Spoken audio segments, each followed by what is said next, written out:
নোবেলজয়ী professor doctor ইউনূসকে অন্তর্বর্তী সরকারের প্রধান করার প্রস্তাব দিলেন বৈষম্য বিরোধী ছাত্র আন্দোলনের সমন্বয়করা। প্রিয় মুক্তিকামী ছাত্র জনতা, আমরা দেখতে পাচ্ছি যে আমাদের এই অভ্যুত্থান এবং বিপ্লবের পরেই দেশে অরাজকতা, নাশকতা করছে ফ্যাসিস্ট এবং তাদের দোসররা। আমরা দেখতে পাচ্ছি যে বিভিন্ন জায়গায় এখন গোলাগুলি চলছে, মন্দিরে হামলা হচ্ছে এবং নাশকতা ও লুটপাট করছে। আমরা মনে করি আমাদের যে ছাত্র নাগরিকদের অভ্যুত্থান তাকে নস্যাৎ করার জন্যই পরিকল্পিতভাবে এই ধরনের ঘটনা ঘটানো হচ্ছে।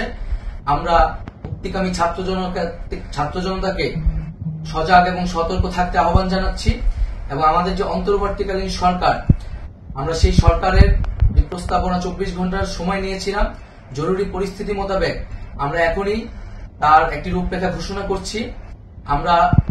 আমরা সিদ্ধান্ত নিয়েছি যে সর্বজন গ্রহণযোগ্য আন্তর্জাতিক খ্যাতিসম্পন্ন নোবেল পুরস্কার বিজয়ী ডক্টর মোহাম্মদ ইউনূসকে প্রধান উপদেষ্টা করে অন্তর্বর্তীকালীন সরকার গঠন করা হবে এবং ডক্টর মোহাম্মদ ইউনূসের সাথেও আমাদের কথা হয়েছে।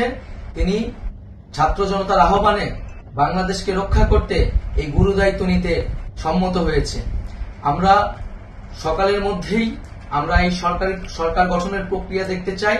রাষ্ট্রপতির কাছে আহ্বান থাকবে যে দ্রুত সময়ের মধ্যে ডক্টর মোহাম্মদ ইউনূসকে প্রধান উপদেষ্টা করে অন্তর্বর্তীকালীন সরকার গঠন করা হোক এবং এই অন্তর্বর্তীকালীন সরকারের বাকি সদস্যদের নামও আমরা সকালের মধ্যে ঘোষণা করব। প্রিয় বন্ধুগণ, দেশে যে অরাজকতা চলছে, মানুষের জীবনের নিরাপত্তাহীনতা চলছে, সেজন্য আমরা রাষ্ট্রপতির কাছে আহ্বান জানাচ্ছি দেশে আইন শৃঙ্খলা পরিবেশ ফিরিয়ে আনার জন্য দ্রুত সময়ের মধ্যে কার্যকর ব্যবস্থা নিতে হবে এবং আইন শৃঙ্খলা বাহিনীকে সহযোগিতা করার জন্য মুক্তিকামী ছাত্র জনতাও রাজপথে থাকবে এবং অন্তর্বর্তীকালীন সরকার গঠন না হওয়া পর্যন্ত মুক্তিকামী ছাত্র জনতাকে রাজপথে থেকে তাদের যে অভ্যুত্থান, সেই অভ্যুত্থানকে রক্ষা করতে হবে। প্রিয় বন্ধুগণ, আমরা রক্ত দিয়েছি, শহীদ হয়েছি। আমাদের যে প্রতিশ্রুতি একটি নতুন বাংলাদেশ গঠন করার জন্য, সেটিকে আমাদের অবশ্যই বাস্তবায়ন করতে হবে এবং অবশ্যই ছাত্র জনতার প্রস্তাবিত সরকার বাদে কোন ধরনের সরকার কিন্তু মেনে নেওয়া হবে না। আমরা বলেছি কোন ধরনের সেনা শাসিত সরকার অথবা সেনা সমর্থিত সরকার অথবা এই ফ্যাসিস্টদের দোসরদের কোন বি টিম সরকার কিন্তু আমরা মেনে নিব না। কোন গণবিরোধী সরকারকে মেনে নেওয়া হবে না।